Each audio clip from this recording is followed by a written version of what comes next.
Комар взаимно гублю. Я Давид. А это лампочка опять мигает.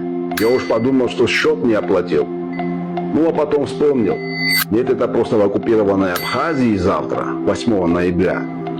Выборы в местное самоуправление намечаются. Видимо, опять Кремль балуется. Политическое поле в оккупированной Абхазии уже почти полностью очищено.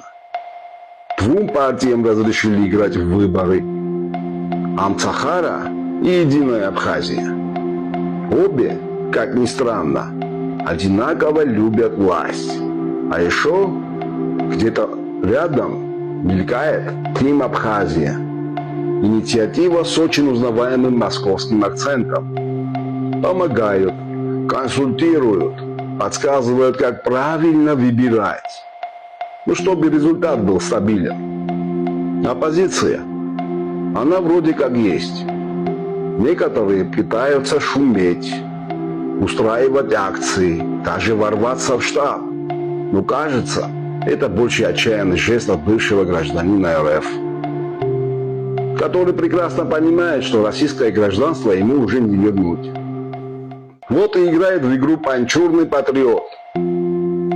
Хоть народу запомнится как настоящий образкел. Что ему остается делать, когда все карты уже розданы? Конечно же, стукнуть кулаком по столу, чтобы хоть звук услышали. Ну что, мои дорогие абсорбильцы, хотели независимости? Получили полную зависимость. Когда-то мечтали быть свободными от Тбилиси, а оказались на проводу у Москвы. Теперь у вас есть все, только не свое. Все поставляется извне. И ток, и приказы, и демократия под ключ. Вот такая вот ирония истории. Так что добро пожаловать в реальный русский мир, куда вы и стремились.